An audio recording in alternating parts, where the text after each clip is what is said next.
Good evening, everyone, and welcome to our event, Contrasting US and European Perspectives on Health. It's really wonderful to see such a full house tonight.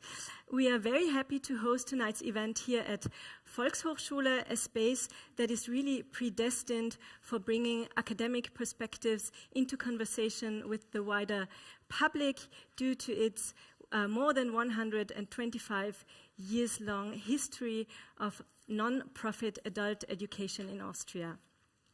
From the registrations, we know that many different groups are represented here tonight. Students from the University of Vienna, faculty, health researchers, health practitioners, officials, and also members of the interested public. We are delighted to see you with us tonight, and a very warm welcome to all of you. A special welcome tonight goes to Professor Helena Hansen, who is psychiatrist and anthropologist at the University of California, Los Angeles, and who arrived in Vienna yesterday to spend the day with us and to give tonight's keynote lecture. Welcome to you. It's really great to have you. Professor Hansen will be introduced to you in a minute, just after my introduction by Janina Kehr. My name is Judith Welz. I have been coordinating the research network Health in Society since beginning of last month, together with Julia Reiter.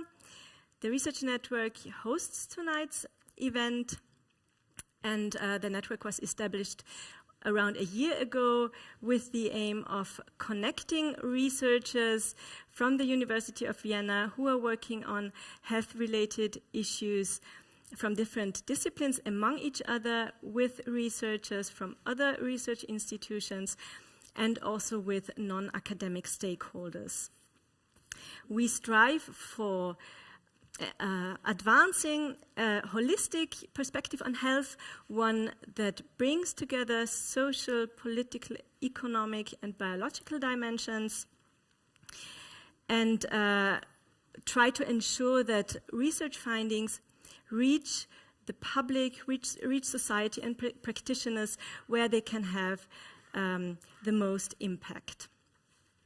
Inviting Helena Hansen for our first major public event was almost a natural choice, since she is widely recognized for bridging the nature versus nurture divide in health research and for seeing the social and the biological as truly interdependent. In her keynote lecture, one second. Oh, sorry. In her keynote lecture, BioSocial Futures, toward a community ecology of health and well-being, she will examine the racial symbolism and demographics of the opioid crisis in the US and provide some ideas about on how to meaningfully tackle health inequalities. Professor Hansen's findings are based on many years of anthropological and psychiatric research, mainly in US clinics and hospitals, which raises the interesting question about how to transfer and translate her ideas and concepts from the US context to other contexts. And we will address this question in the second part of our event in a panel discussion with Helena Hansen and the two directors of the research network Health in Society, Janina, Kehr and Robert Böhm.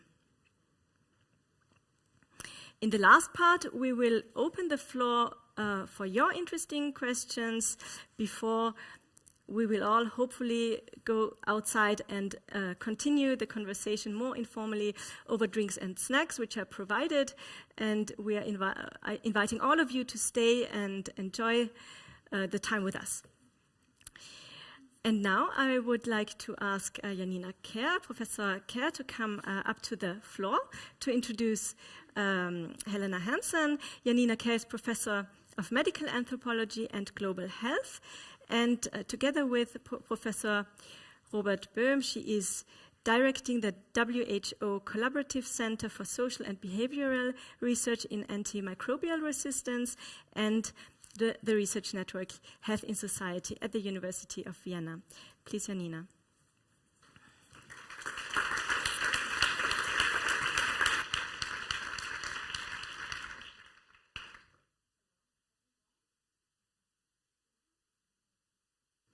Turn it on, now it works, perfect. Thanks for being here, for coming so many of you here, and thanks also Judith for the introduction. It's my great honor and pleasure to present such an important and also inspirational voice in the domain of social medicine and medical anthropology, Professor Helena Hansen, who is a psychiatrist but also medical anthropologist and currently professor, as we have heard, at the UCLA Center for Social Medicine and Humanities. So she's really one of the most renowned scientists in the field of social medicine, and her work particularly focuses on the intersection of psychiatry, public health, and social sciences. Her work is really concerned with health equity and the social determinants of health, something that we share as a research network too, and this is also why it's a great pleasure to have you here and learn from your experience and expertise. So you are also, Helena, is also particularly concerned what one could call translational social sciences. That is research that can be applied to the health sector and has also meaningful social benefits. In this sense, she's also very important and at the current moment particularly critical voice in the US health policy, and shapes through her work many different governing bodies like the International Society of Addiction Medicine, the Lancet Commission on US Health Policy, the Action Collaborative on Combating Substance Use and Opioid Crises, and we'll hear more about it, I guess, from this front, and also the Drug Policy Alliance, so many bodies. And so especially with regards to topics of mental health and drug addiction that always also regularly come up in the media in Austria, Helena has worked on how inequalities along class but also race shape access in forms of treatment. In addition, she has dealt with the logics and modes of the pharmaceutical industry and how this can or cannot be regulated in general. So Professor Hansen's research has contributed significantly to the fact that things like inequality, racialization, structural conditions are not understood as contexts, but really as central mechanisms of diagnosis, therapy, and health policy, and should be addressed as such also in practice. Also, she's very committed to physician education and training in the US to raise awareness of these connections, and she has termed with her colleague Jonathan Mansell the term structural competence that many of you might know, and also applies this a lot in her work. So I can't name all the publications and articles you have already achieved in your career, but just to name 3 important books. The first and most recent one is Whiteout. It's about how racial capitalism changed the color of opioids in America. It came out 23, but also a volume on structural competency in medicine and mental health. And her first book, which is also for me as a medical anthropologist very interesting and field-shaping, was named Addicted to Christ, and it was about remaking of Maine in Puerto Rican Pentecostal drug ministries, a very inspiring ethnography. We are very glad to have you here. The floor is yours now, and we're happy to listen to your talk. Thank you, Helena.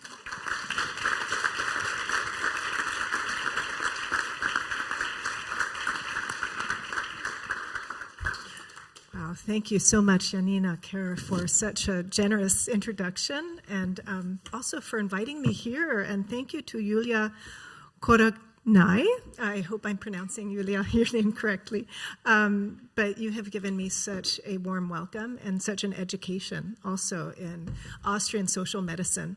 I also want to thank the Health and Society Network, the students and the staff, many of whom I've met today, for really such an education. And I am envious of the interdisciplinarity of the network as well as its focus on public relevance. Thank you, Robert Böhm, for educating me about the public application of the social medicine that the network is developing and that your research is developing. One thing that it turns out we have in common in the US and Austria is a growing gap. I'm understanding this is true here, a growing gap between scientists, biomedical practitioners, and the rest of the public. That has become especially acute at UCLA, my home institution, this past year with the defunding of the UC system, the Universities of California, to billions of dollars, based on really a strong sentiment in much of the public in the US that science and academia are very esoteric, not relevant to daily life, that scientists and biomedical practitioners don't have the best interests of patients in mind. There's a lot of distrust. And I understand here you've had an experience with, for example, anti-vaccine movements and alternative forms of care that call into question the value of biomedical sciences. So this is not an accident in the US. We have been practicing a form of biomedicine in the US for a long time that has left large portions of the society out of the equation. It's left their experiences and their knowledge out of science and out of clinical practice. And one thing I want to argue is that we have a chance in the US and possibly also in Austria and in Europe to shift the paradigm, to really encounter our disenchanted post-human genome project world, which has failed to deliver on its promises. And to take both the social and the biological seriously as part of a relational system. The idea that true health requires both attention to biology and the social context and the ways that the social environment change human biology. So we would be, through a deeper commitment to what I call the biosocial, we will be treating the ecologies of places that people live. They're treating their residential codes rather than their genetic codes. You know, in the US, we have a slogan in social medicine that your zip code, meaning your residential code, is more predictive of your health outcome than your genetic code, just to signal how powerful social determinants of health are. And we would also be remedying the toxic inequalities that are really prevalent and acute in the US, but I understand also across Europe. So biomedicine locates the source of health problems in the individual, in their personal deficits, and in the pathology of the individual body. It offers magic bullets in the form of new biotech and pharmaceuticals that are conveniently very lucrative consumer products.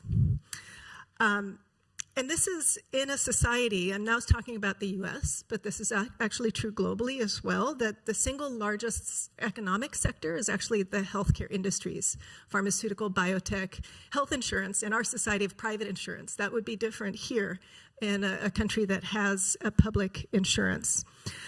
But public trust in magic bullets of those pharmaceuticals, those biotechnology, those biotech products is waning. And even life scientists are looking to the social world for a more complete understanding of human biology. So the question that guides me is, how can we create an alternative, and I would say ecological approach in that it's relational, how the interaction of the social environment and the human body interact.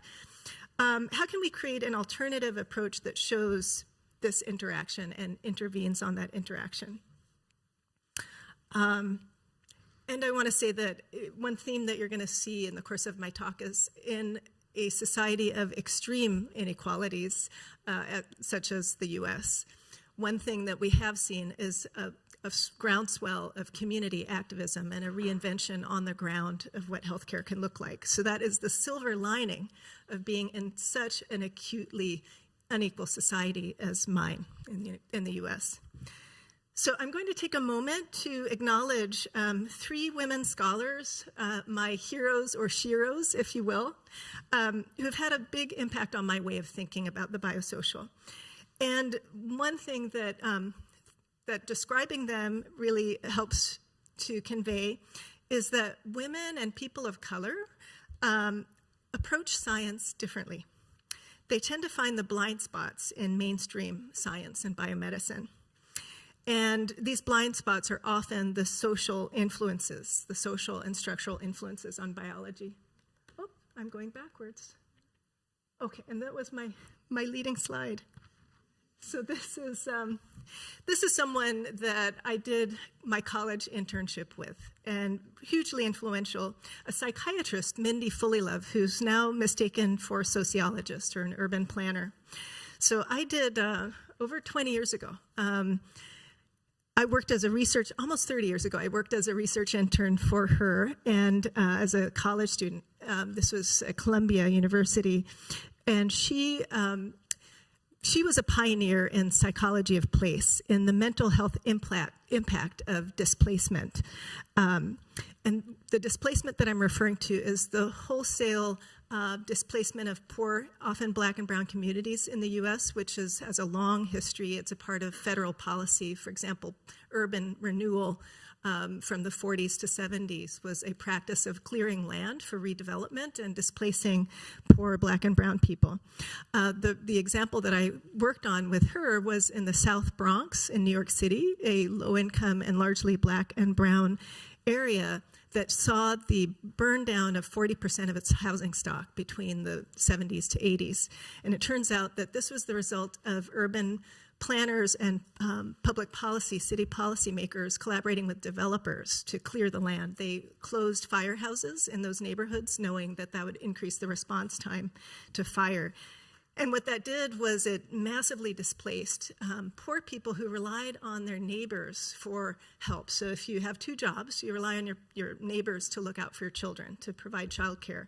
You rely on local groceries to give you credit if you run out of money by the end of the month.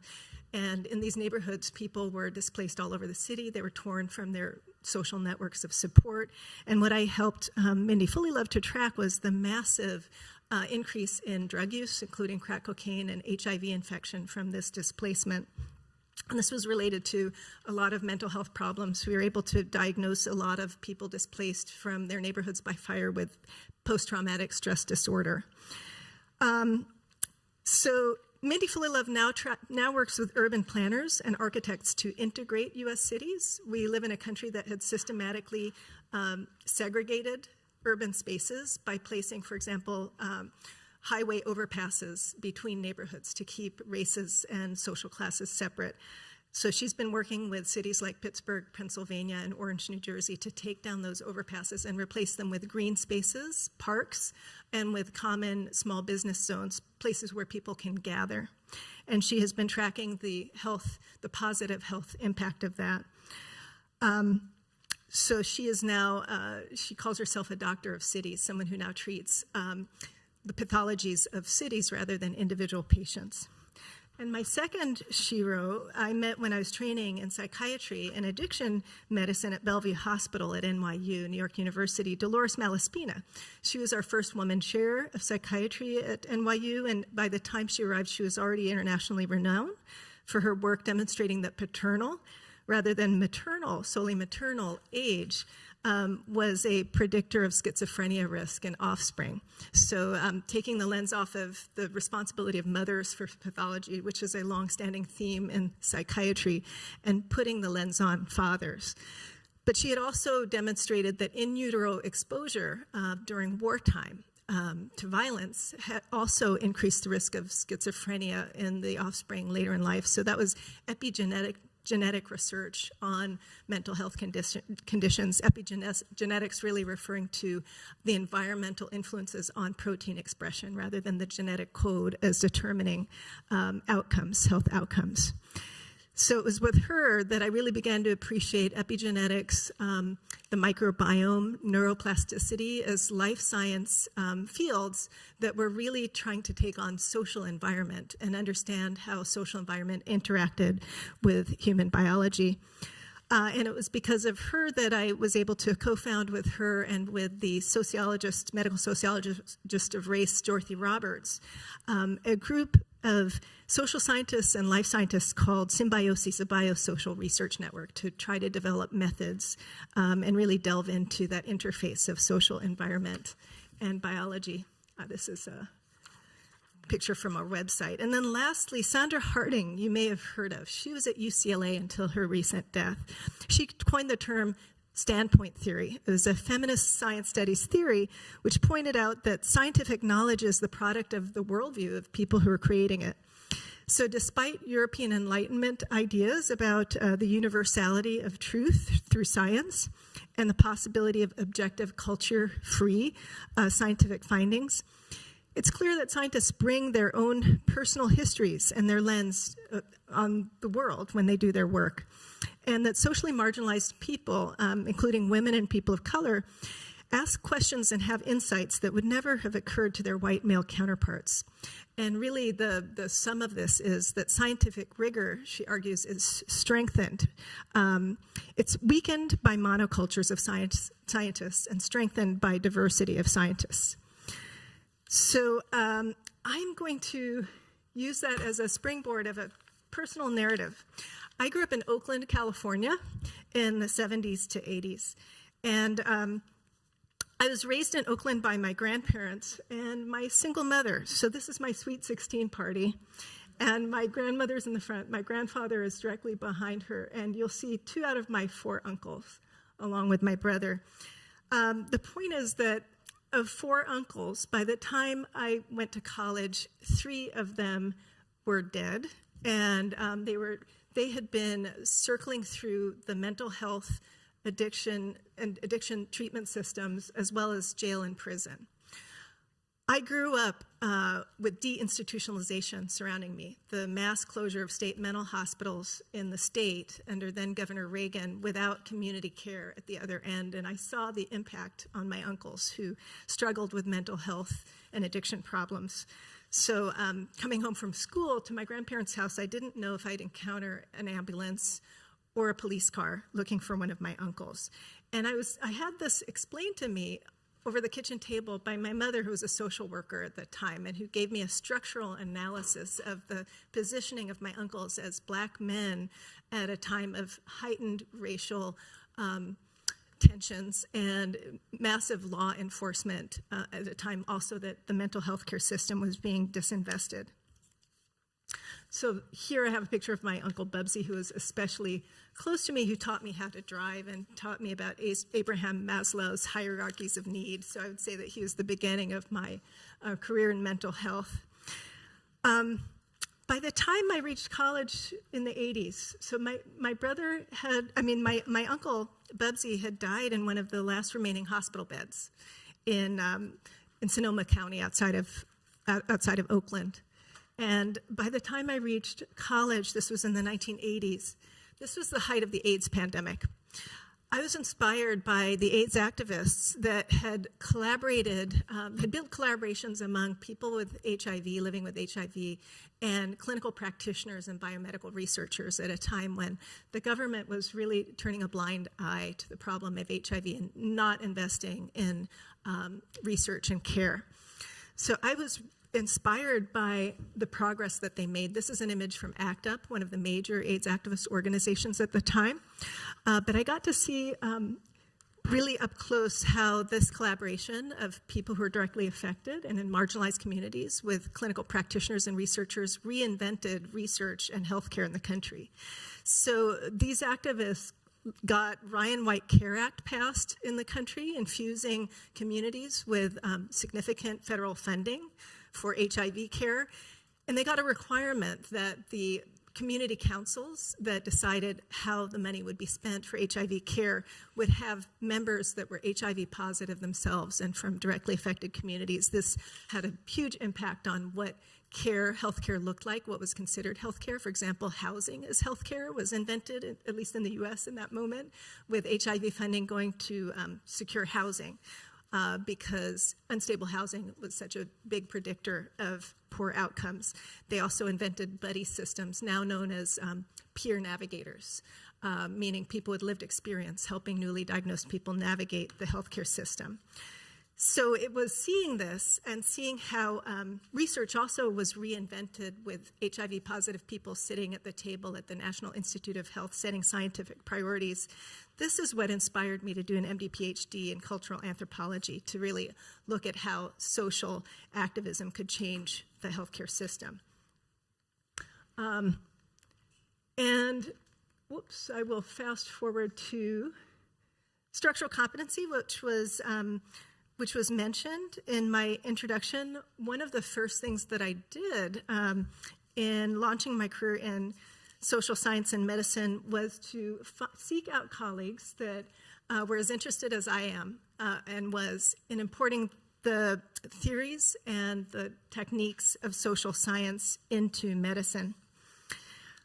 So 12 years ago, I began first with Jonathan Metzl, also an MD PhD in social sciences, and then with an expanding network of colleagues to host conferences and workshops across the country about how social sciences could be brought directly into academic medicine to take social determinants of health seriously. And these are some studies of the real extreme nature of social inequality in the US and its impact on health outcomes. So structural drivers of social determinants of health. I use this slide when I am teaching clinical trainees to get them to think about moving beyond the moment of screening in clinics for social determinants of health, asking patients if they have stable housing, for example, or if they're involved in a legal case, which we know are big predictors of outcome, to stepping back and asking why it is that certain populations and people in certain neighborhoods have such higher rates of things like housing instability and involvement in the legal system. And I think I already explained through my story of Mindy Fullilove, the very deliberate city policies, urban planning policies that have led to mass displacement and homelessness. So these are structural drivers, if you will, of social determinants. And structural competency is designed in an era of competencies in clinical training. So we now have 31 competencies that medical students in the US have to show mastery of before they graduate. Structural competency takes advantage of the moment of competencies to highlight that clinical practitioners not only need to understand structural drivers of health outcomes and inequalities, but with structure being a concept imported from social sciences, the idea of community conditions and institutions, agencies such as housing agencies, criminal legal agencies, and then public policy, how these things determine health outcomes. So we need not only to know about them, but know how to apply that knowledge. So that's what competency is designed to convey. But of course, in order to competently make structural change, clinical practitioners need to collaborate with those who have concrete skills, such as community organizing or policy advocacy. That's not a part of clinical training. So there's a part of competency that requires a certain kind of humility. So these are the structural competencies in brief. They have to do with going from recognizing structural drivers of health to creating practices that in clinical training that expose people to the actual techniques of intervening on structural drivers of health. In clinical practice, practice really does mean hands-on work, and clinicians learn by seeing one, doing one, and then teaching one. So the idea is putting these concepts of social structural drivers of health into practices, clinical practices, and then structural humility, meaning not only recognizing that we have to collaborate as clinicians with people with other skills, but also that we have to allow time for structural change, which often takes not months, but years. And I'll quickly walk through levels of structure, a rubric I developed in teaching clinical trainees to highlight different levels of structure that we can intervene upon as clinical practitioners. One is the low-hanging fruit of what we do in the clinic itself. In the US, increasingly, we're embedding screening questions for social determinants, such as, do you have housing security? Do you have access to fresh produce and fresh foods? Do you have a legal case against you? So those are built into the electronic medical record. And my colleagues have shown that this actually, building them in and reminding clinical practitioners to ask these questions leads to an uptick in referrals for social services. Then there's medical legal partnerships, in which pro bono lawyers or law students work in a clinic alongside practitioners to address legal problems when there's a legal case that is going to greatly determine a patient's health outcome. There's social prescribing, which I learned from Health Society and Health Network students here in Austria, is actually in the conversation. It's something that is taking off in Austria as well. So that's writing a prescription for example, assistance with housing or assistance with applying for disability benefits. And then there are peer navigators, who I described before, evolved out of the HIV moment in the US, but having people with lived experience as part of the clinical team is in itself a big change in the structure of how medicine is provided. The next level of structure that we can intervene upon is community partnerships. And here's some images from services, experiments with providing, from my world of addiction psychiatry, addiction treatment in community settings. It turns out that this has a huge impact on outcomes, that having addiction treatment in trusted local community organizations, including churches, which are places that low-income Black and Brown patients often go to for support, that has a big impact on outcomes. And then I think I explained the example of Mindy Foley Love. She's an outlier of this idea that clinical practitioners can collaborate with other sectors, housing, legal, aid, school systems, cultural arts organizations, and then urban planning. And then policy advocacy. This is an organization that I was a member of when I was at NYU. It's a partnership of mental health professionals, formerly incarcerated people, and disenchanted criminal legal system officials who have seen too many people cycle in and out of jails and prisons without getting mental health treatment. So lots of projects to divert people from arrest and sentencing to mental health treatment, but also a lot of training of clinical practitioners and giving testimony to policymakers to explain why a given policy is actually a health policy, with drug policies being high on the list of policies that drive health outcomes. So I'm going to quickly switch to my field research on structural drivers of health with addiction high on the list. By the early 2000s, I'd finished my MD, PhD in anthropology and started training at Bellevue Hospital, New York City's largest hospital. And also I trained in addiction medicine alongside psychiatry. I was interested in addiction as a truly biosocial problem, and that's what this image of the social brain refers to. The idea that the brain is an organ, the human brain is an organ that has evolved to be very sensitive to social environment. And clearly there are big biological consequences. I saw the US overdose death rate skyrocket during my practice at Bellevue Hospital. I began to document, and this is an image having to do with the perception of the opioid crisis as a white crisis. I began to see with the OxyContin, the approval of OxyContin, and the targeting of largely white suburban and urban and rural communities with aggressive marketing of OxyContin as a quote-unquote minimally addictive pain reliever, that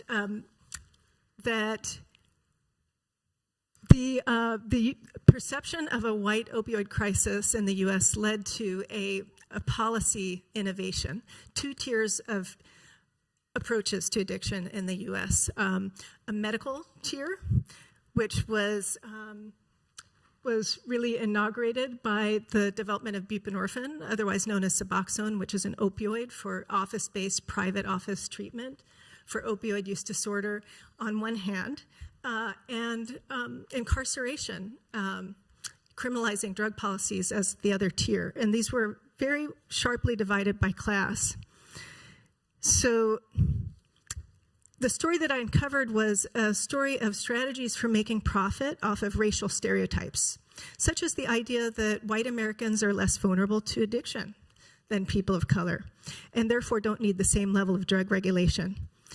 This idea in itself has been lethal to white Americans, along with people of color. So it's really a story of how racial capitalism, the targeted racial marketing of products based on these stereotypes, can kill white Americans along with everyone else. It's also a story about how a broken brain concept of mental health is toxic because social environment is erased from the equation. You know, OxyContin was sold as this miracle technology, a sustained release capsule that would make it impossible to get a rush from high dose oxycodone and therefore would prevent the problem of addiction. Of course, the minute the sustained release capsule hit the market, users who wanted a rush of oxycodone to the brain crushed and snorted or injected the contents. So drug regulators in the US completely forgot about the social context of use in approving OxyContin for widespread prescription for moderate pain, like lower back pain.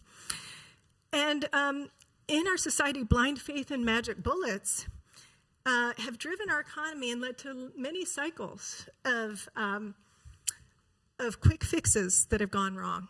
So this magic bullet ideology, actually, an opioid story, you can trace it back to heroin, first marketed in 1898 by Bayer Pharmaceuticals, and largely marketed as a non-addictive alternative to morphine. It was actually marketed to affluent Victorian housewives for menstrual cramps and lower back pain, and it was also marketed as a highly effective cough syrup for children. But you can see here that those promises of magic bullets they repeat themselves over and over again in our society. And I also want to point out that alongside more than a century of racial imagery of who is an addict, I'm not sure if I have, no, I don't have the slide that I would have shown you of Chinese opium dens at the turn of the 20th century, Mexican marijuana madness, which was the images were used to pass anti-marijuana legislation in the 1930s. Cocaine-crazed Negroes from the American South. These were the racialized imageries that drove criminalizing drug policy for over a century. But at the same time that all of that was happening, there was this separate private and legal sphere of prescribed narcotics that were marketed very specifically and heavily to affluent white Americans with private doctors. And they were largely women, actually. So on the left, you see barbiturates that were long marketed to women for a number of complaints. And then on the right-hand side, we also have benzodiazepines, otherwise known as Mother's Little Helper in suburban America. So ironically, the opioid overdose crisis that we have seen over the past couple of decades in the US is a repetition of high overdose death rates that happened because of this medicalized legal sphere of narcotics use, heavily marketed to affluent white Americans that we don't hear about now. But by the 1990s, which was the decade of the brain in the US, on the heels of the Human Genome Project, there was a lot of excitement about economic opportunities in biotech industries, combined with the introduction of a chronic relapsing brain disease idea of addiction. And that's what supported the idea that the OxyContin sustained release capsule was going to cure the problem of addiction. It led to FDA's approval of its widespread prescription. So it was the brain disease model that led people to forget about the social environment, the social use of drugs. And at the time, NIDA had spent very little on the social determinants of health in relation to drug deaths. They ignored housing, employment, and social support, which were all strongly correlated with overdose death rates. Most of the spending at the US NIH, National Institute of Health, was on public-private partnerships in which taxpayer dollars supported industry in developing new drugs to treat addiction. And the results speak for themselves, the skyrocketing overdose death rates. By 2020, there was a reversal in the racial gradient, with Black Americans overtaking white Americans in death rates from overdose. Also, the leading overdose death rate was actually among Native Americans, who always had the highest overdose death rates in the United States. And as sociologists have documented, overdose death rates are highest in deindustrializing areas of the U.S., experiencing high unemployment with departure of manufacture and other working class jobs for other countries, leaving behind very thin networks, very thin civic society.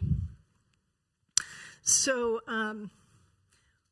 this finding about death and thin social networks begs the question of how you can, in reverse, build life-sustaining social networks, and how we can focus on relationships, on ecological interdependency.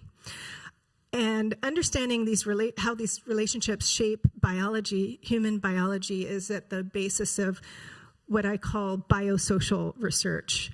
The collaborative network, this is an image from the collaborative network that I mentioned earlier that I co-founded at NYU. So I'm going to go from this idea of symbiosis to ask about moments of symbiosis that I've seen in action. That is the interdependence of the social and biological in a positive, health-promoting way. The first time that I saw this was in the Bellevue Sobriety Garden. Okay. I'm trying to, I may not be able to show you the Bellevue Sobriety Garden, but I have footage from a filmmaking therapy group that I co-led for years at Bellevue Hospital.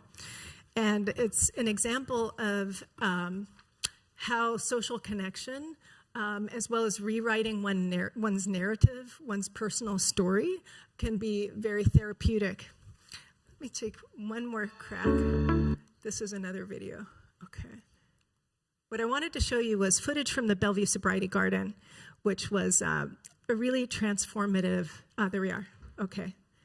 So you can see some of the visuals. This was a garden that was founded by patients and practitioners in the Bellevue Addiction Clinic. And what we found in this garden is that people who didn't respond very well to one-on-one talk therapy really they really developed and came out of their shells in this garden, where they were cultivating the soil and growing together side by side in the garden, and also eating the fruits of their own labor. The garden was a place where people regularly came these are people who are largely homeless, who were referred from the homeless shelter next door to the hospital, who came to the garden to celebrate sobriety anniversaries, birthdays. They came to bury their pets. They had so many important social events in the garden. And Anatina Misher, the founder of the garden, who is both a psychiatrist and an accomplished visual artist, who created works of art and sculpture in the garden along with the patients, and also created an art studio inside of the addiction clinic. She talked about psychiatry as art with found objects, and explained in her words that our job as psychiatrists is to take the shards of people's lives and their broken lives, with so many people coming with histories of profound trauma, helping them put the pieces of their lives back together again in new and beautiful ways. So that metaphor stayed with me for a long time. So I also am going to quickly describe another site of biosocial activity, which is more recent. After I arrived at UCLA, I worked with colleagues at the Charles Drew School of Medicine in South LA, which is a community that's very low income and predominantly Black and brown. So it's a medical school devoted to health equity, essentially.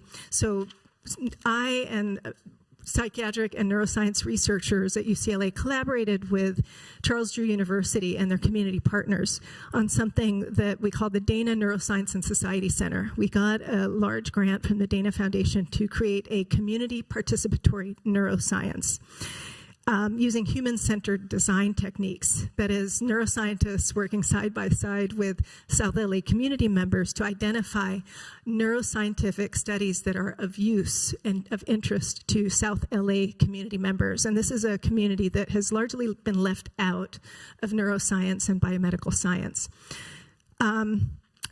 So one thing that came out of our initial human-centered design workshops with South LA residents was their focus on helicopters, low-flying law enforcement helicopters in the neighborhood, which circle overhead late at night, early in the morning, and wake people up regularly. And what residents were interested in was, what impact does this have on the brain development and learning of children in our neighborhood? This was an idea that led to a series of studies involving animal models, mice, and eventually fruit flies, because fruit flies reproduce so quickly they can track the epigenetic effects, the inherited effects of that kind of exposure. And it actually, those studies have come up in debates at City Hall in Los Angeles about how much should be spent going forward buying law enforcement helicopters. So that was a really fascinating series of studies that came out of community concerns. But South LA residents, when we worked with them in human-centered design, said they don't only want to focus on toxicity, on the negatives of their neighborhood. They want to understand why so many people in their neighborhood actually survive and even thrive. And that led to a focus on, number one, the music that is developed in South LA. South LA is actually known around the world for its music. And residents talked a lot about the role of music and making music in their lives and in their survival.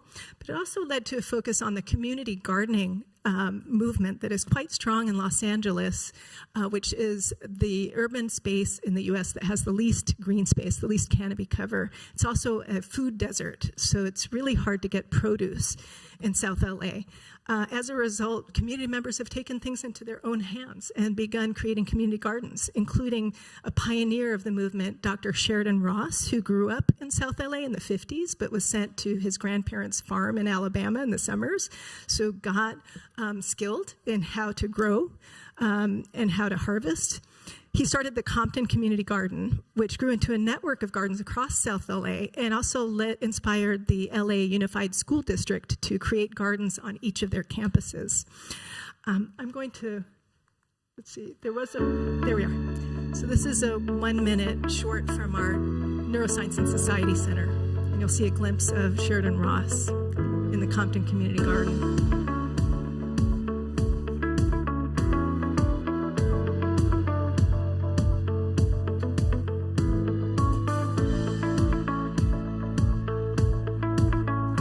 Community members working in the labs with neuroscientists.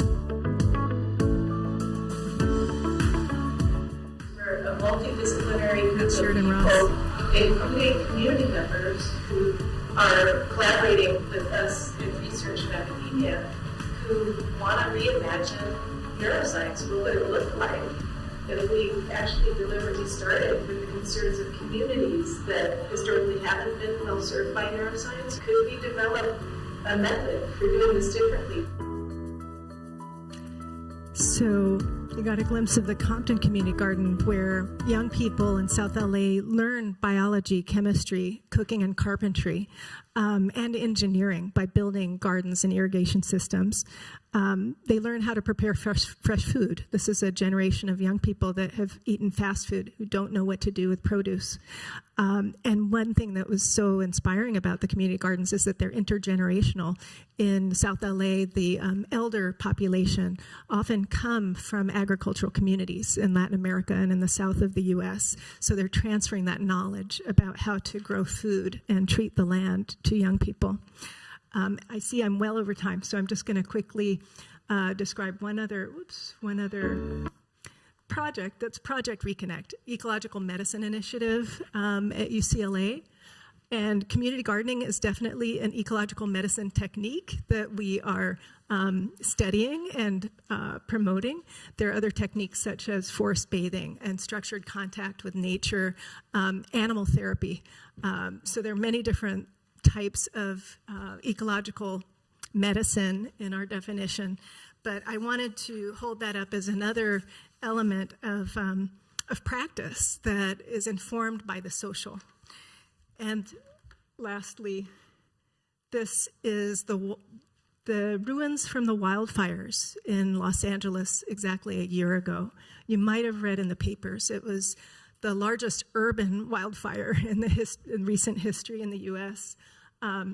And it displaced several communities, including this community in Altadena, an historically black neighborhood that was very diverse in terms of social class and educational background. So we are now only beginning to see the mental health toll of the wildfires. One of the elements of the mental health toll is a distrust of nature. You know, people living next to beautiful green spaces no longer being able to trust that those green spaces are good for their health. And you may have heard the term solastalgia, which was developed by Glenn Albrecht in Australia. And solastalgia refers to distress from environmental change that impacts people where they live. It's something that's becoming more and more common with flooding and wildfires being really prevalent across the globe. And I'll end with, what would an ecological medicine for solastalgia look like? I'm getting a little glimpse of it from Climate Resilient LA Coalition, which was convened by indigenous tribal leaders from the Gabrielino tribe in Los Angeles. Also the co-founder of Black Lives Matter, Patrice Cullors, who's in LA, and a renowned environmental designer, Lauren Bond. So after the wildfires, they hosted citizen science to study soil, air, and water samples. So they taught people how to take samples from their own neighborhoods. They also began restoring, they used tribal methods to restore the wildlife that had been affected by the fires. And these are some images taken from my cell phone at their first workshop, just 2 weeks after the fire. They taught tribal restoration techniques in this location and held mutual aid healing circles. So this was a ritual healing circle held on 22-acre plot of land that's controlled by the Gabrielino tribe. And this is the Ya'ana Teaching Village. It's a Native American school that teaches kindergartners through 12th graders. And they restore native flora and fauna using tribal methods. So people in LA, I see now, are flocking to community gardens and to nature restoration. They want to know, we in LA want to know our soil, we want to know our water, and we want to bring the land back to life. A landscape architect who is restoring burn zones in this area of Altadena told me that the native tree species in Altadena co-evolved with wildfires. They actually require fires in order to go to seed. And so this is the idea that is also prevalent in indigenous tribal life of death-feeding life. These cycles of renewal really predate us, and they're going to outlast us. So with the dictum, in crisis lies opportunity, in Los Angeles, we are now working to become the phoenix that arises out of the ashes. We have a chance to commit to the natural world and to relearn the ecological wisdom of our ancestors, who were all once indigenous to their own lands. Thank you.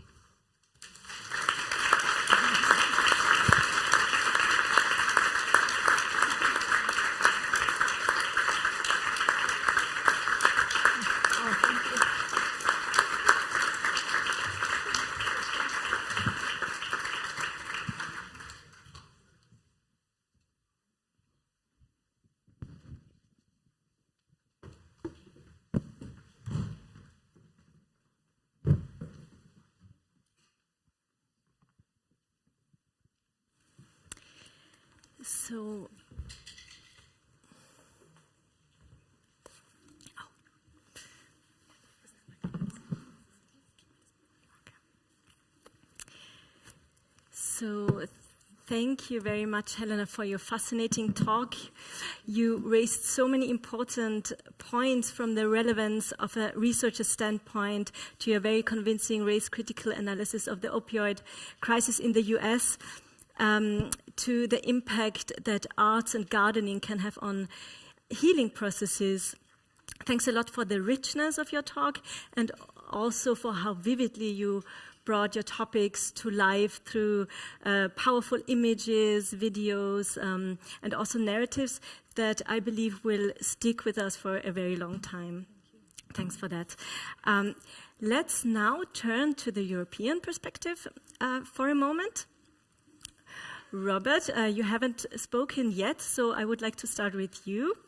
You are professor of social psychology in the context of work, society, and economy, and you co-direct together with Janina Kehr the HWO Collaborating Center and the Network Health in Society. Could you please introduce the research network to us, its visions and its goals, and perhaps how does the network engage with the kind of biosocial perspective Helena just outlined in her talk?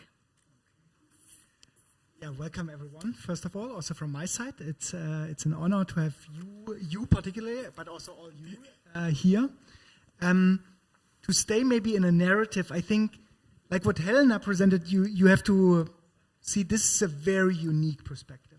Someone who takes different types of perspective, like a biological perspective and a social perspective, and combines this in one person. That's a lot of work. You need to study a lot to have this perspective. And typically, this is not rewarded in academia. We are rewarded to be specialists. Yeah? We are actually punished. Every grant application needs to have interdisciplinary, but you're punished if you're really interdisciplinary. So the research network is exactly the idea to overcome that. We don't want to, well, we want to create future Helenas, but actually the second best option for now is we take all the specialists that we have at the University of Vienna, and it's a pretty good university. We have a lot of good specialists. We bring them together and try to create incentives that they work together, that they teach together. That in the end, we can maybe together achieve something that you do as a single person. And as a second layer maybe, so that was the interdisciplinary perspective, is, I mean, all the stuff that you mentioned, I mean, there's a lot of talking with the public, right? I mean, health is one of the few areas where you really should not ignore the public. So this is also the reason why we are not called Research Network Health, but Health in Society. And that means we want to communicate with the public, but also the other way around. We want to, you presented stuff like citizen science. We want to learn about what are the research questions and how can we engage the public. That is actually how I see that if you think we have a different goal, we should reconsider whether we do that together. But that's, I think, the goal that we have in this research network. Mm-hmm. Yes, that answers my question. I had asked a second question about the biosocial concepts.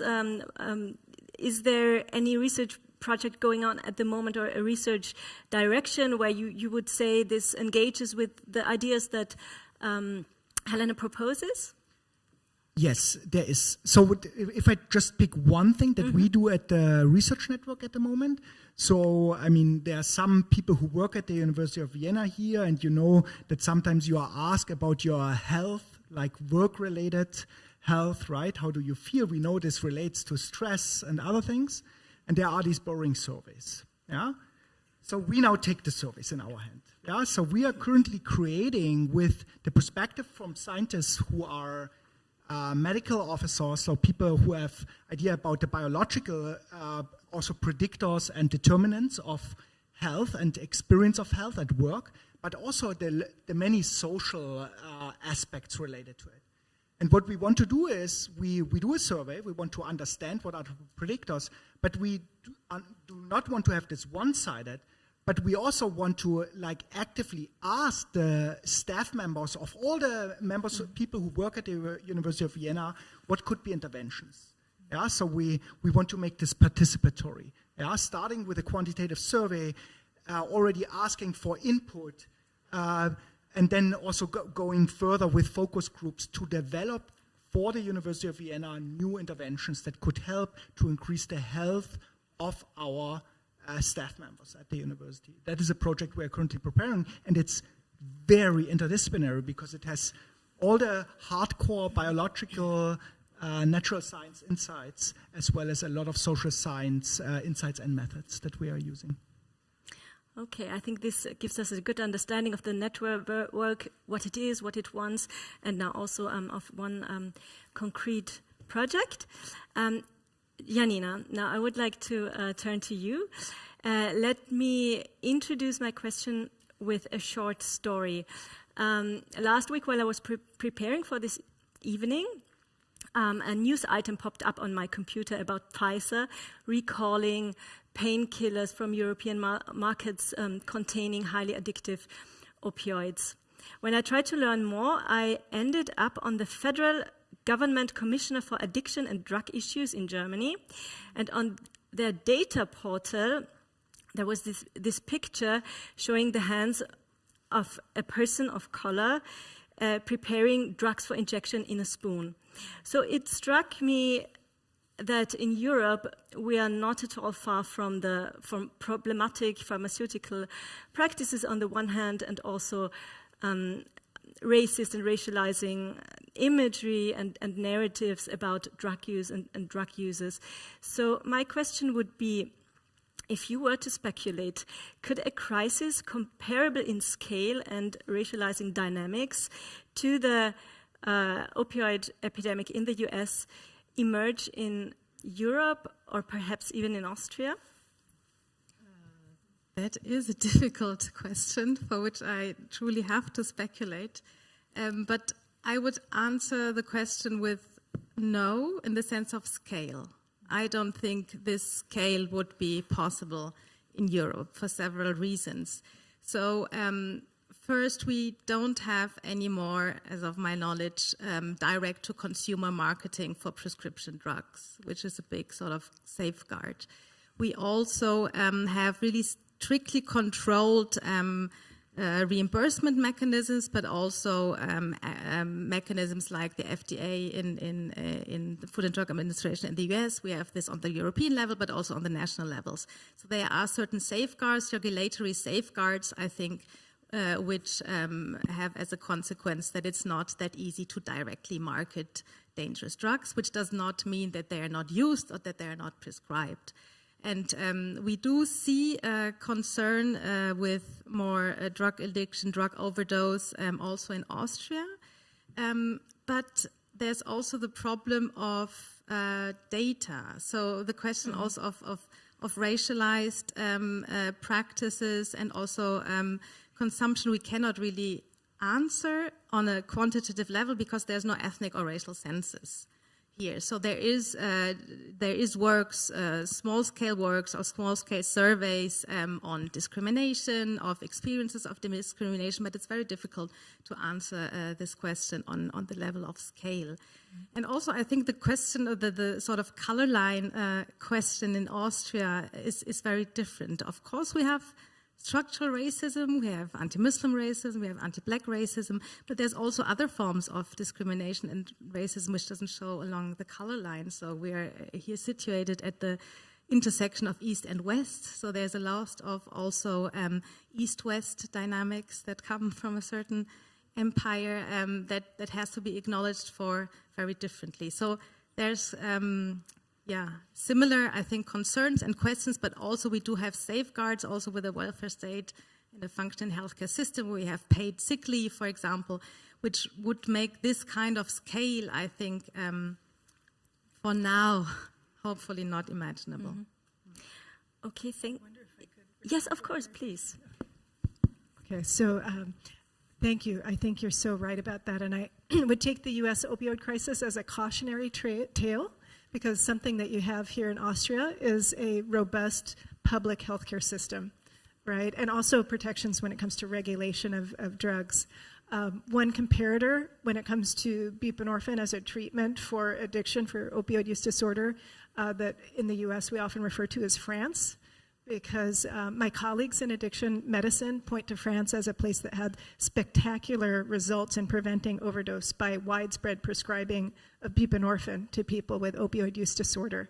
What I have to point out to my colleagues is that France is such a different context because they have a robust social safety net as well as public health system. And in France, where buprenorphine was introduced not as a lucrative private market technology, but actually as a public health intervention. So it was heavily promoted in the suburbs of France that are a majority immigrant population among low-income injection heroin users, and as a public health measure. Not to mention that the public health system made it possible for people to access the medication. And they never had an overdose crisis of the proportions that we had in the US to begin with. So these are arguments that I make to my colleagues in the US, but I think increasingly in European countries, you're seeing lobbying for privatization of healthcare.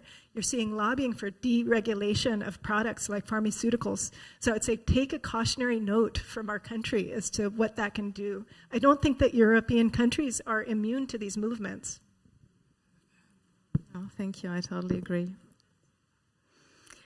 Thanks. This creates a very nuanced picture about the situation here and in the US. My next question is for you, Helena. You ended your talk on a very hopeful note, which is, of course, highly appreciated in times of multiple crises.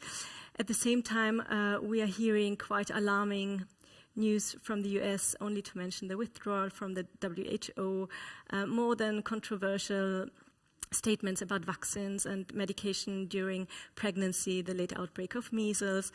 So I would like to ask you, where are you drawing your sense of hope from? And where do you see the most promising levers for change at the moment? Yes, as you may have picked up, we in the United States swing politically quite rapidly, and we have been in a moment of very low political participation in national elections, which is, I think, one reason that we got where we are. Mm-hmm. Also, a cautionary note for those who are doing research outside of healthcare that basic sciences were dramatically defunded in the U.S. under the current administration, and they got away with it because people in the public don't understand the benefits of science. So what we at UCLA and on other campuses are doing is major outreach to the public and exchange and participatory research. I think this is the antidote, and I think the network here does that work very well. That is crucial. The general public must know more and must participate in the scientific project. That's one reason I hold up the AIDS activist moment in the United States as an inspirational moment in our history. We actually had robust participation in development of clinical trials and innovative participatory research techniques under HIV and as a part of the activist moment. So I take my inspiration, number one, from those historical moments in the past where we have seen how activism and robust partnership among community members, especially in marginalized communities, and clinicians and health researchers have led to really wonderful insights and interventions. And in the current moment, what we're seeing is a groundswell of local activism. That's another place where I take encouragement. So I showed a couple of examples in my talk. You may have read, for example, in Minnesota, how residents have gotten together to actually stop very oppressive immigration policies from being enacted. This is something that I'm seeing more and more on the local level. People at the city level and the state level taking matters into their own hands. So out of necessity, I see invention. And in California, for example, where at UCLA alone, one of 13 universities of California, that campus alone, over the summer we had $750 million in research funding canceled overnight, and mass layoffs and departures of scientists as a result. We're seeing scientists and community members organize to pressure for science funding to come from the state rather than the federal government. And there's a bill that I've been very active with my colleagues in lobbying for that proposes $23 billion of California state bond sales for research, to fund research in California. So we're seeing some new developments come out of this moment of the federal government really being against higher education, against research. I think people are now much more in touch with the value to their own lives of this research. And researchers and academics are being much more proactive in reaching out to community members and the public. So that's a good development. Okay, thank you. Do you want to add something to that, to levels of change, positive outlook in a European context? I mean, it does give hope that you have hope, I guess. If we see the developments in the United States as something that is what expects us, and it also gives us indications what to do, right?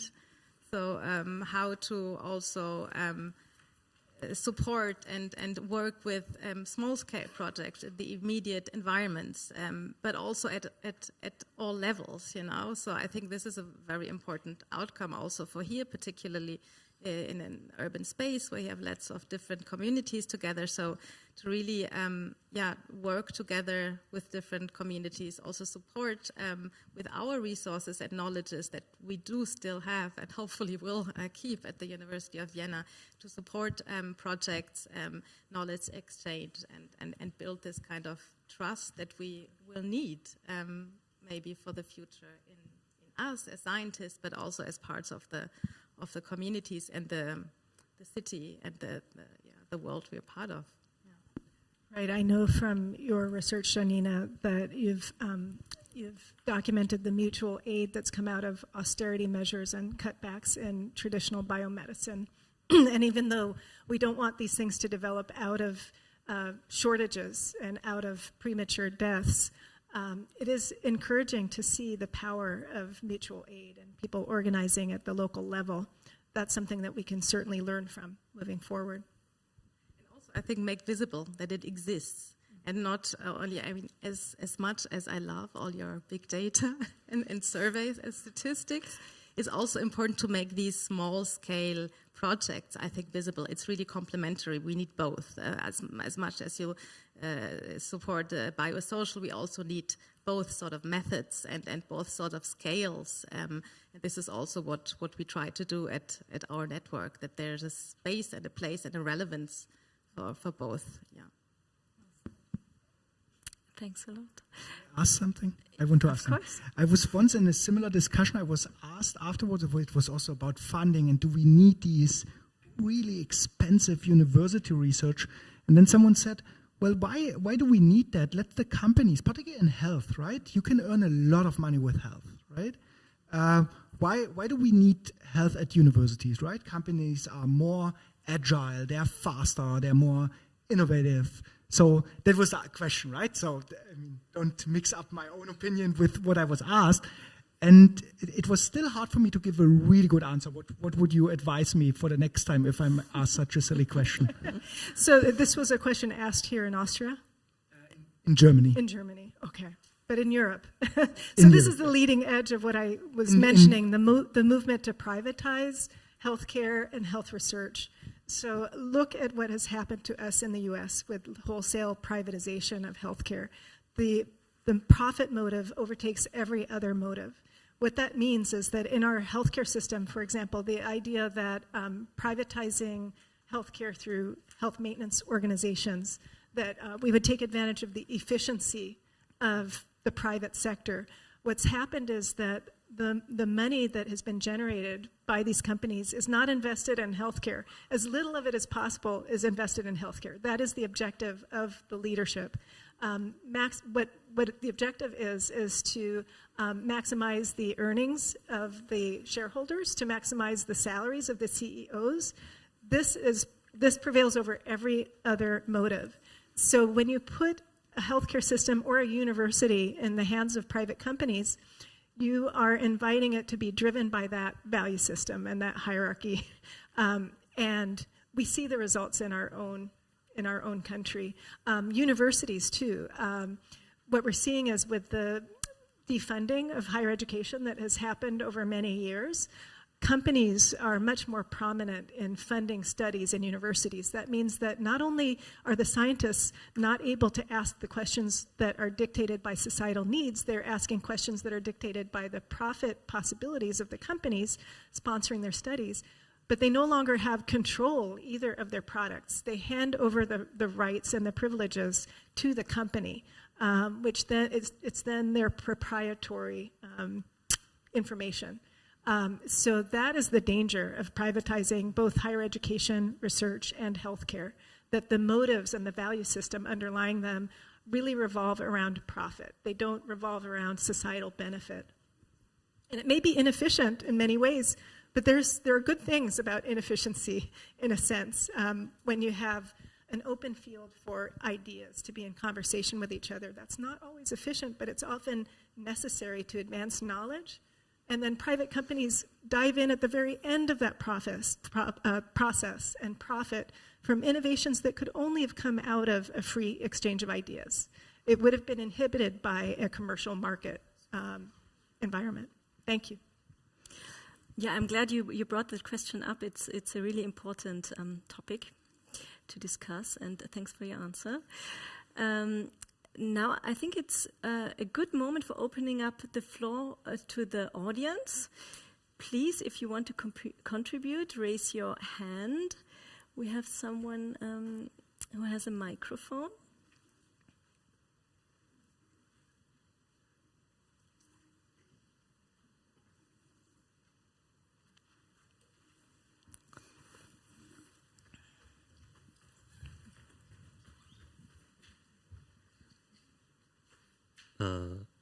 Helena, in your talk, you mentioned both the reduction of working class jobs being a high factor of more drug problems, more health problems, as well as especially people who are homeless, working in these gardens. And that helping in return. So what I'm wondering is, okay, is the positive effect, does that come actually from the nature part, or does it more come from the I'm doing something with my hands part? Does it come from I'm actually working something, I'm doing something that feels productive? Like, what's the operating factor here that's driving it, or what's the theory behind it, at least? Yeah, so if I understand your question, you're asking about the mechanisms of the relationship between the loss of jobs and overdose deaths, other poor health outcomes. What is it about losing employment that is so toxic for humans? So there is kind of a short but more superficial answer about meaning, purpose, and structure to people's lives. But there's the more complicated answer, too, that the sociologists behind that study, Bowling Alone and Dying Together, that connected overdose death rates with thin social networks and low social capital. What they're telling a story of is small towns and urban spaces in the U.S. that had been sustained by local tax bases. When a critical mass of people lose their jobs, in that moment where manufacturing moves to another country and the plant that employed a lot of people suddenly disappears, what happens then is that there is less investment in the public space, less money available to maintain parks, civic organizations, public education organizations like this one. It relies on taxpayers, and in the U.S., that's a local tax base. So you have a disintegration of institutions that bring people together, provide positive ways of spending time, and social isolation of people from each other. So there's something a little bit more subtle that involves the life cycle of civic life when mass unemployment hits. So I haven't even gotten too much into that, but there's a kind of a longer answer that's more nuanced about the life of communities, neighborhoods, and cities in that cycle of unemployment. So it sounds like it's probably some kind of combination of all the factors. Yes. Okay. And I don't want to suggest that community gardening or music participation or any of these things are in themselves the answer. But what I have seen is that they provide a foundation for people to come together, tell a different story about how they arrived where they are. So in the case of addiction, people are very much telling a different narrative of themselves and putting themselves in context of the public policies and the failed institutions around them and the unemployment that then allow them to take action in a much more informed and concerted way to change public policy. So from gardens, you actually, and from, I mentioned the helicopters in South LA, from those studies and those collaborations, you go to City Hall, and then you go to state government. it's an organizing principle. So I think these things are related, the community organizing tools and then political consciousness and the ability of local populations to take action on their own behalf. They're interrelated. We're kind of creating a civic life that had been depleted in the past. Thank you.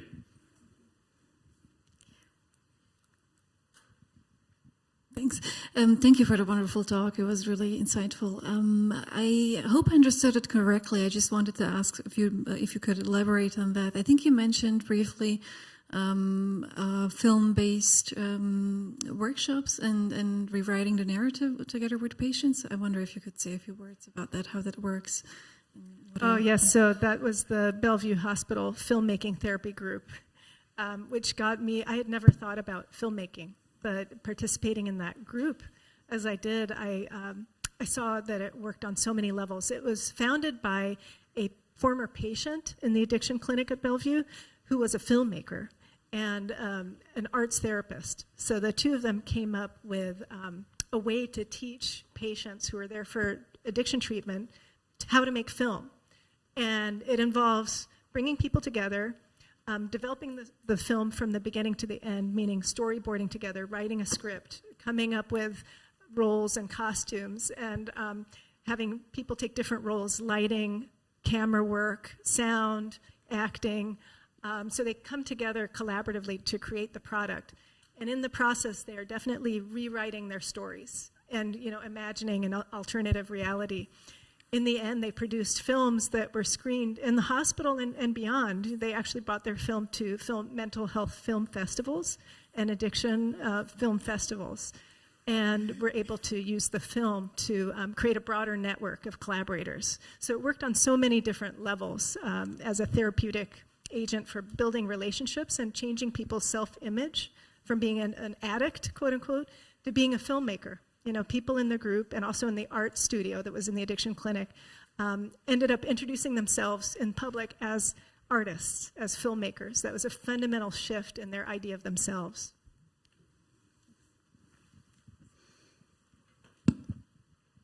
I want to say thanks for an excellent talk, Helena, and hi from a fellow USian. I wanted to circle back to your comments about social capital and the importance of social capital, and just get your general take on the importance of the digitalization of social life, which of course can enable social capital across a lot of geographic boundaries, but has been invoked in a lot of the challenges in U.S. science now. Do you have a sense that digitization can solve some of these problems, or does it perpetuate them? That is such a great question, one that I have not reached a conclusion about. I think, Robert, I may ask you to weigh in because you have a specific perspective on digitalization and social medicine.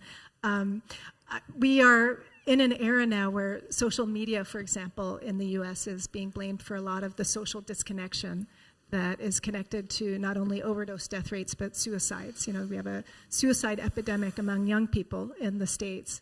And the studies so far point to the social isolation that was deepened by COVID, but a lot of it fostered by digital media and the thinning of the civic life, the in-person events and gatherings that young people used to have. So it is being framed as a problem of lack of relationships, interpersonal connection, based on the digitization of communication. And I have to admit, I'm struggling with AI in healthcare right now, struggling to see how it could be harnessed for good in the light of our experience with social media. I went to a workshop sponsored by the National Basketball Association and also OpenAI just a month ago. It was a series of workshops with young people from South LA. So these are young black and brown people from low-income neighborhoods of Los Angeles who were being asked to think about what AI would look like if they were the ones designing and controlling it. And they were specifically asked about mental health. How could it be beneficial to mental health, if ever? And they came up with some very creative suggestions about how AI could promote in-person gatherings. For example, people could use an AI platform to find other people for in-person connection, like pickup games. This was NBA gatherings, so they were talking about athletics and parks, but they were also talking about music sessions. They were talking about a whole range of things that they would be able to find and create through AI networking platforms. So they had their own ideas, and they were not as pessimistic as I am about the impact of AI on their well-being. But I'd be really interested to hear other perspectives about the potential positive or negative for AI and digital platforms. Okay, so we do some research using all kinds of technologies, including AI. And I see a few of my colleagues sitting here having like big centers using it for network medicine or other stuff. So my personal perspective is I agree there are many, many things I'm really afraid of in the development. And now we have two possibilities. We ignore it as researchers, as public universities, and let just the companies do what they will do with the technology. And they may bring some cool products that make our life better or worse, right? Or the other thing is we take what they develop and try to use it for good, for things that they probably do not do because it is not so much in the company's interest, something that you mentioned before, but something that is for social welfare, whatever, right? And then show what is possible using those technologies that we are not pushing anymore. Since a long time we don't do this anymore. But we can show applications that have value for society beyond economic interests of companies. And that's why I'm all in trying to do research with all these new AI technologies, generating synthetic populations of patients, because I want to see what's possible with it, but not because I think that is a better world than the world without it. Just it's the world we are all going to be in or we are in. And we should make the best out of it. I know it's a little bit of depressing because I kind of accept we are in a river and we are thrown into it. But that's at least our group's perspective. We try to make the best out of what we are given. So much hinges on who controls it and for what needs, right? So how can we take control of it? As afraid or pessimistic over the general movement, I'm not sure whether people in 50 years will be happier than they were 50 years ago. I'm not sure. Depends probably on the people. So depends on we are already over time, so I would accept one more and hopefully short question, please. Thank you for this fantastic talk and for putting together this great evening. You mentioned in the very beginning that the zip code is more predictive than the genetic code, and then introduced a fantastic series of examples where a social perspective is useful in health. Do you have a strategy or maybe examples also for the approach the other way around, where a biological perspective can move towards a cultural or social field to enrich it from the other side? You mean, for example, how can biologists and life scientists take more of the cultural and social context into account? So we're in the middle of an experiment with that, with the Dana Neuroscience and Society Center, because there are so many neuroscientists that are a part of it that are now going to South LA for human-centered design sessions in community organizations and trying to translate what they're hearing into neuroscience studies and methods. So we're in the middle of that now. And what we're seeing is that it's not easy, that the academics among us, including the neuroscientists, have to constantly remind ourselves of what it takes to allow community members to drive the agenda and not impose our ideas about what the important topics are to research.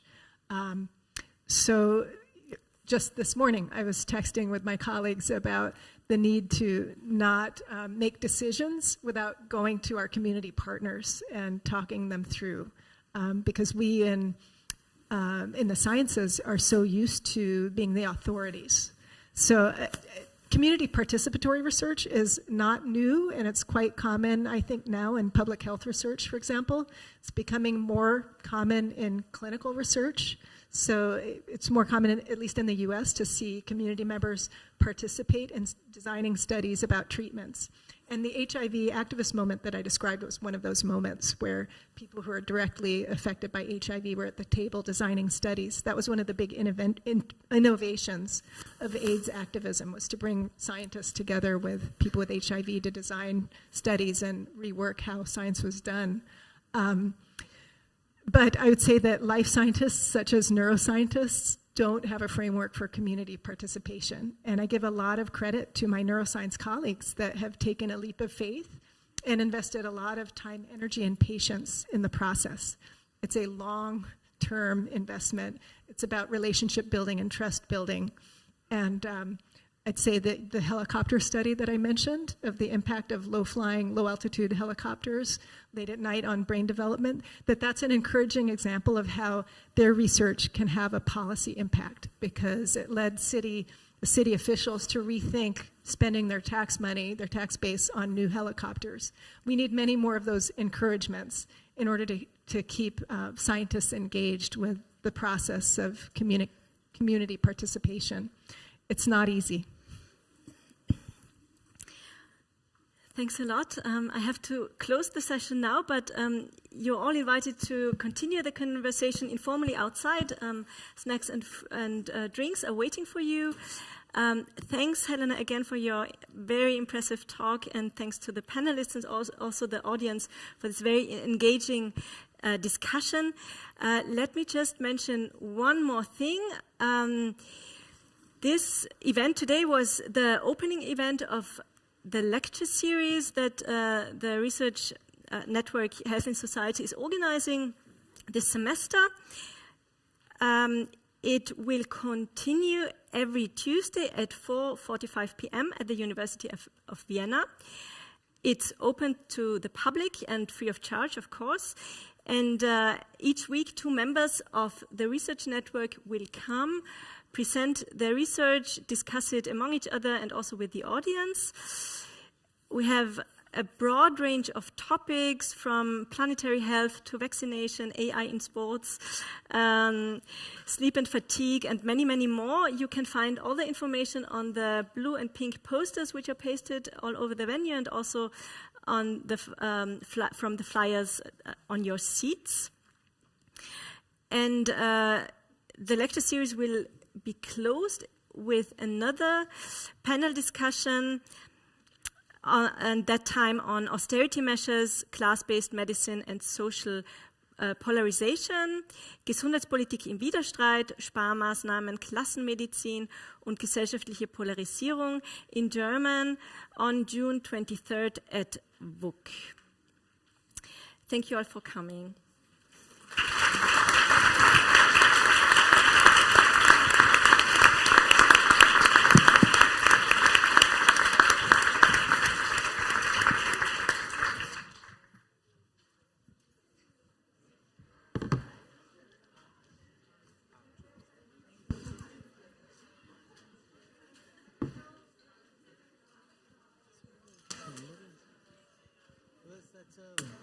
Such a resounding success.